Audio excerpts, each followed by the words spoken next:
때는 2006년 8월 8일입니다. 밤 11시를 조금 넘긴 시각 소방서로 다급한 신고 전화가 들어옵니다. 여기 평택 과자 공장 앞 공터인데요. 차에 불이 났어요. 빨리 좀 와주세요. 그러면 이 신고자 차에 불이 난 건가요? 신고자는 과자 공장 경비원이었는데요. 공장에서 순찰을 돌던 중 공장에서 약 200m 떨어진 공터 쪽에서 갑자기 펑하는 소리가 들리더랍니다. 깜짝 놀라 달려가 보니 주차되어 있던 한 승용차가 불에 타고 있었다고 합니다. 갑자기 펑 소리가 났다. 네. 차 안에 있던 게 뭐가 터졌나? 한여름에는 또 라이터 같은 게 또 열받으면 또 터지기도 차 안에서 터지잖아. 넣지 말라고 그러잖아. 예. 불길은 그럼 바로 잡혔나요? 현장 인근에 있는 소방서에서 바로 출동을 해서 불은 5분 만에 진압이 됐는데요. 차 안을 살펴본 소방대원들이 불이 나게 평택경찰서 형사팀으로 연락합니다. 단순 화재가 아니었던 겁니다.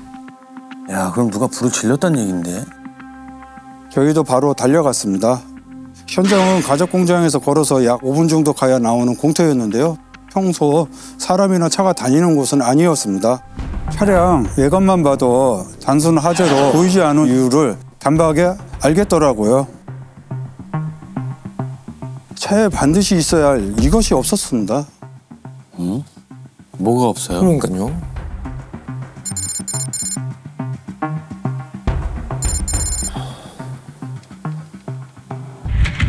앞쪽은 엔진인데 안 탔네. 여기가 뒤쪽입니다. 완전히 탔네. 저기 연료 쪽이라 그런가? 그러니까 뭔가 트렁크나 뒷좌석에서 불이 시작한 것 같긴 합니다. 보면은 뒤에 번호판이 없는데요? 앞에도 없네. 앞에도 없고? 앞에도 없구나. 그렇다는 거는 이게 누군가가 번호판을 떼고 불을 질렀다는 거 아닙니까? 그렇죠. 운전석과 뒷좌석에서 2리터짜리 플라스틱통 3개가 발견됐는데요. 담아온 휘발유를 뿌리고 트렁크에 불을 붙인 것으로 보였습니다. 방화구나. 야, 그러면은 번호판도 떼고 휘발유까지 부어서 불을 지른 거면 설마 차 안에 시신이 있었던 거예요?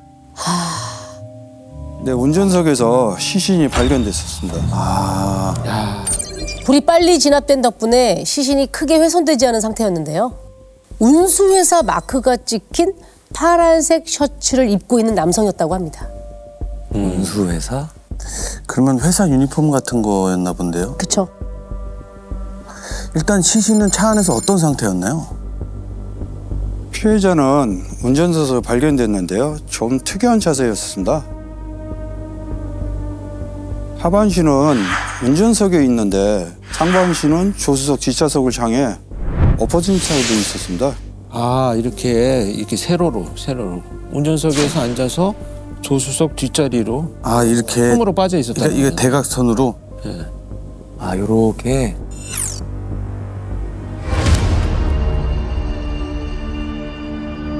피해자의 목에 올가미 형태의 밧줄이 꽉 감겨 있고 뒤통수에는 둥개 맞은 흔적이 있는 걸로 봐서는 뒷좌석에 탄 누군가가 피해자를 공격한 후 올가미를 피해자 목에 걸어 마지막까지 밧줄을 힘껏 잡아당긴 것으로 추정됐습니다. 그래서 피해자의 상반신이 뒷좌석 쪽으로 끌려간 것으로 보였습니다. 혹시 사망 원인은 뭘로 나왔나요? 불도 나고 둔기도 있지만 혹시 목에 감긴 그 밧줄 때문이었나요? 네, 눈에 이료침이 발견된 걸로 봐서 밧줄에 의해 질식한 것으로 추정됐습니다. 밧줄을 풀어보려고 피해자가 얼마나 애를 썼는지 목에 손톱 자국도 많이 나 있더라고요. 이 정도면 보통 원한이 아닌 것 같은데요. 그럴 가능성이 높죠. 일단 범행 도구, 범행 장소, 또 증거인멸의 방법. 그러니까 범행이 이루어지는 모든 요소를 다 갖추고 있는 상태에서 지금 사건이 발생을 했고요. 어떤 이유에 있었든지 상당히 오랫동안 앙심을 품고 준비해온 사건이지 않나 이렇게 보여집니다. 야, 대체 무슨 일이 있었길래 사람을 저렇게까지.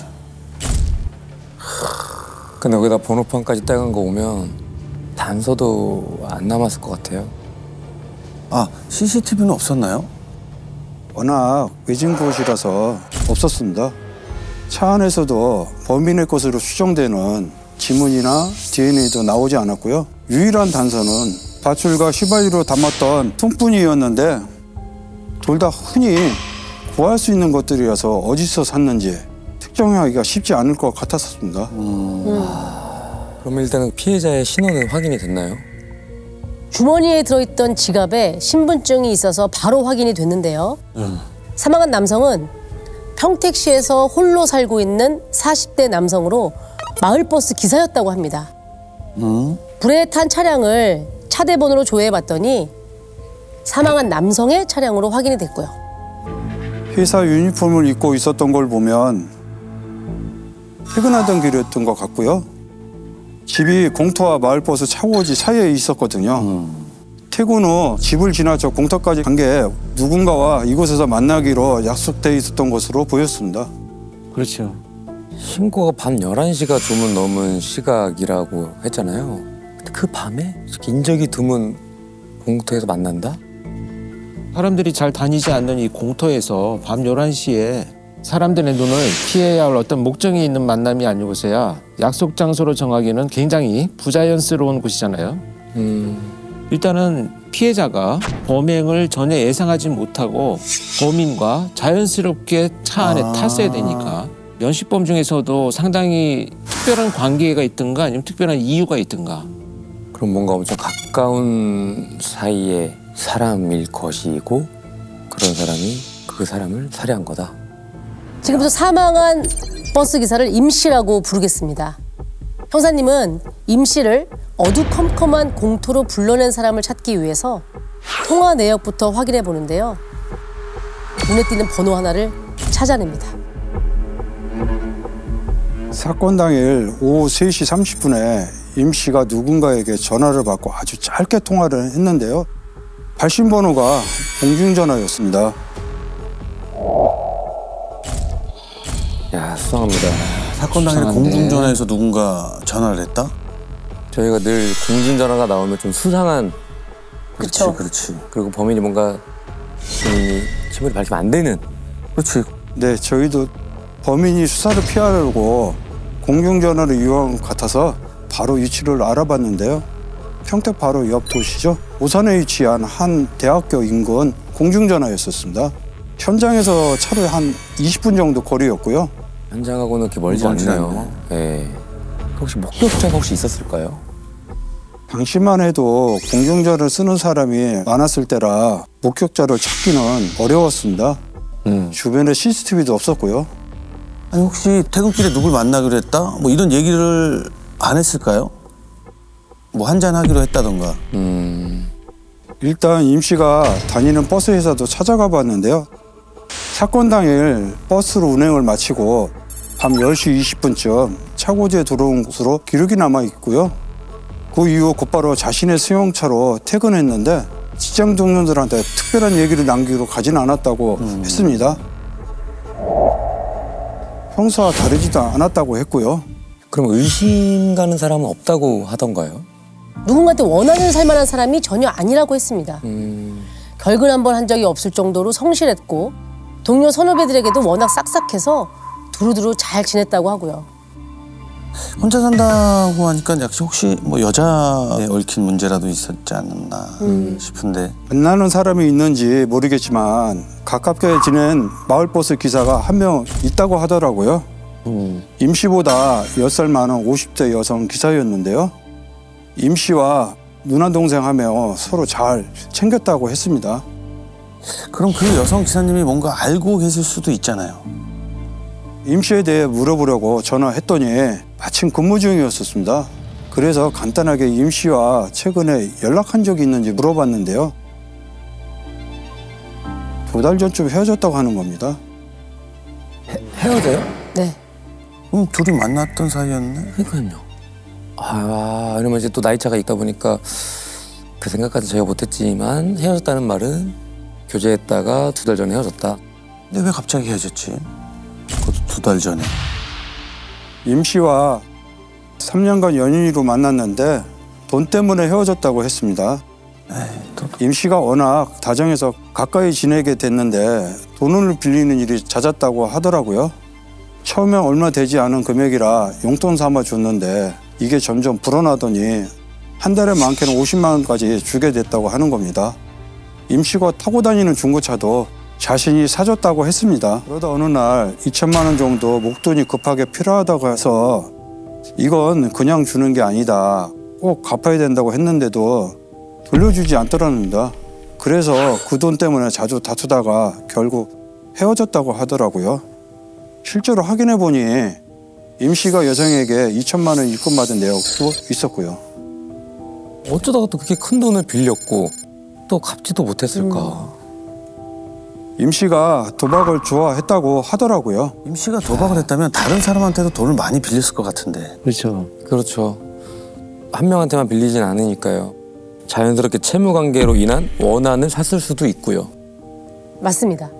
그래서 형사님과 팀원들은 임 씨의 채무 관계를 확인하기 위해서 통장 거래 내역과 동시에 지인들 탐문을 합니다. 그런데 말이죠. 탐문을 이어가던 수사팀이 뜻밖의 이야기를 듣게 됩니다. 임 씨의 죽음이 어쩌면 치정살인일 가능성이 짙어진 겁니다.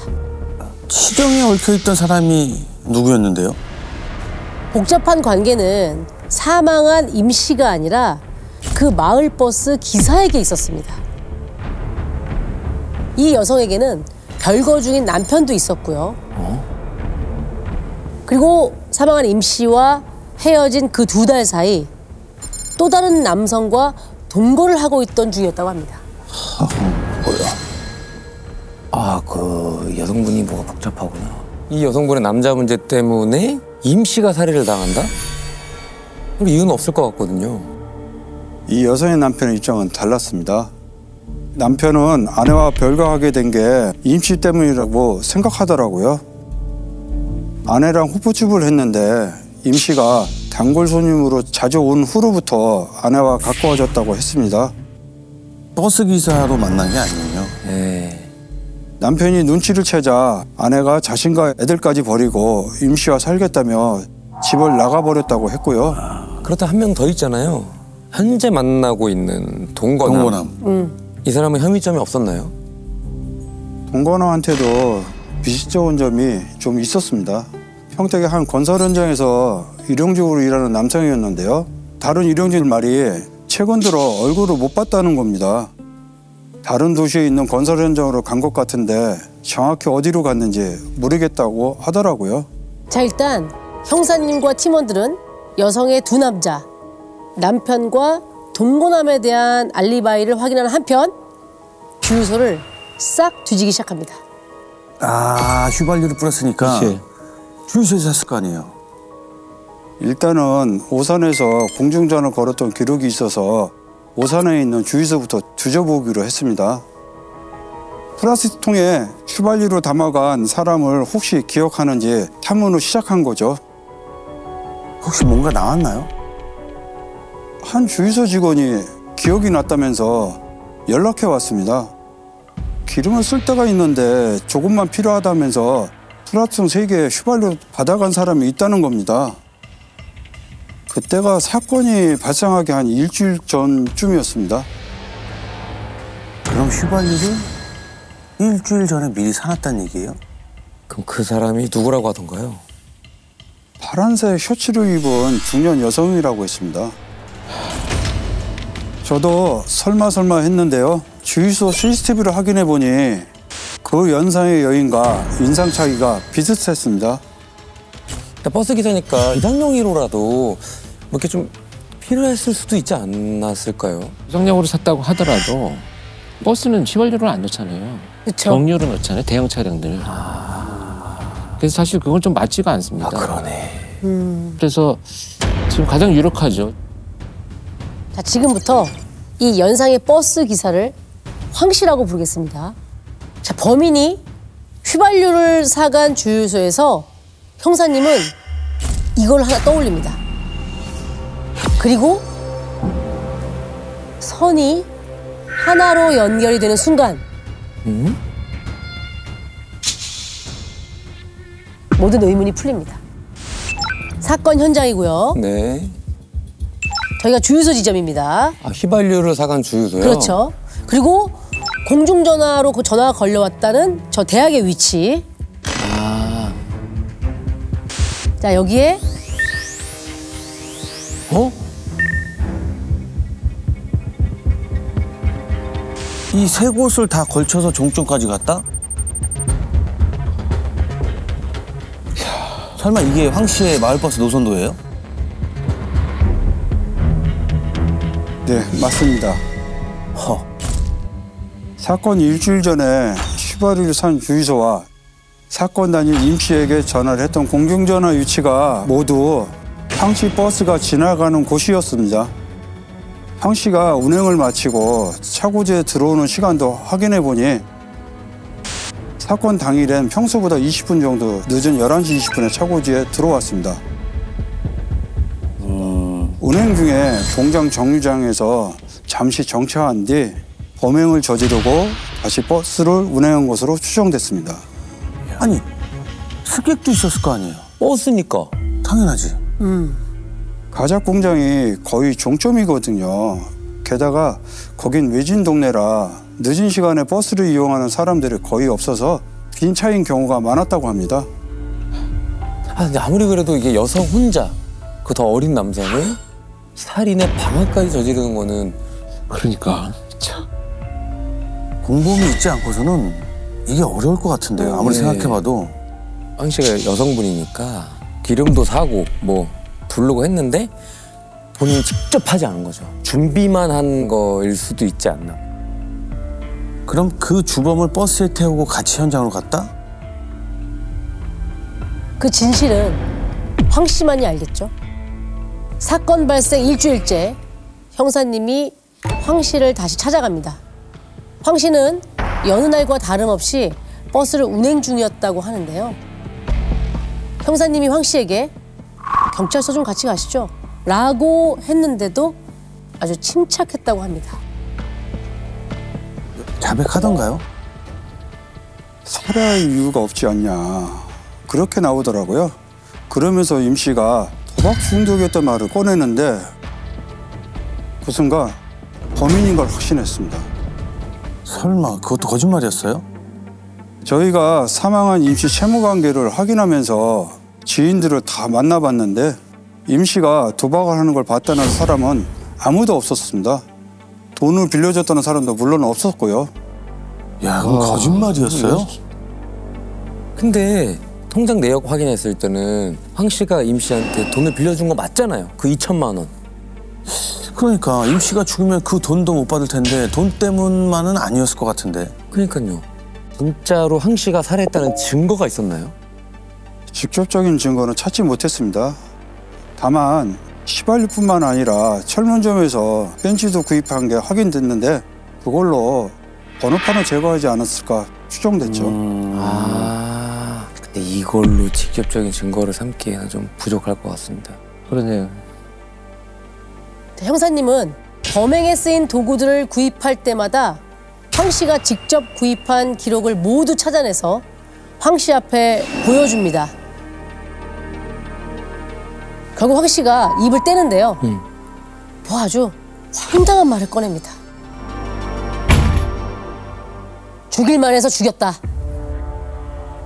자신은 가정도 버리면서까지 피해자한테 몸과 마음을 다했는데 자신과 헤어지고 다른 여자를 만나는 걸 보고 배신감을 느꼈다고 했습니다. 그래서 이제 언제부터 범행을 계획한 거라고 합니까? 한 달 전부터 계획합니다. 피해자를 살해해야겠다고 마음을 먹은 황 씨는요. 쓰레기장에서 밧줄과 망치를 주워서 챙겼고요. 펜치와 휘발유도 차례로 구매합니다. 그리고 사건 당일 공중전화로 전화를 걸어서 한때 둘이서 남몰래 데이트를 하던 그 공터로 피해자를 불러낸 거였습니다. 아주 순식간에 범행을 저질렀더라고요.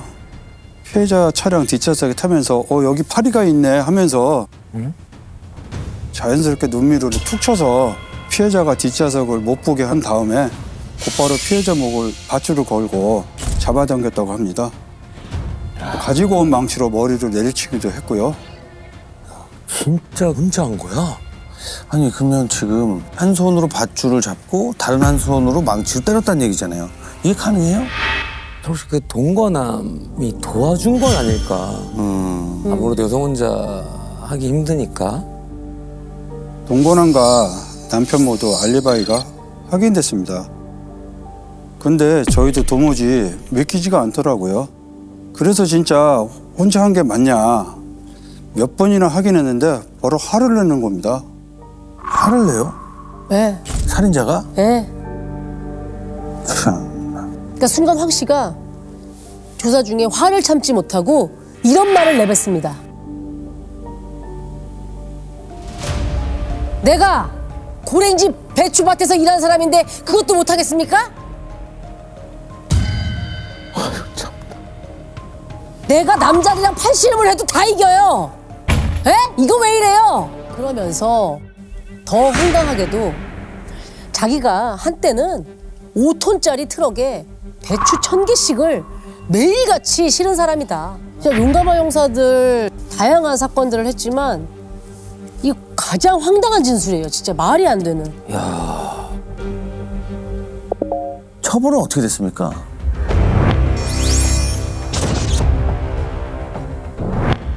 징역 20년 받았습니다.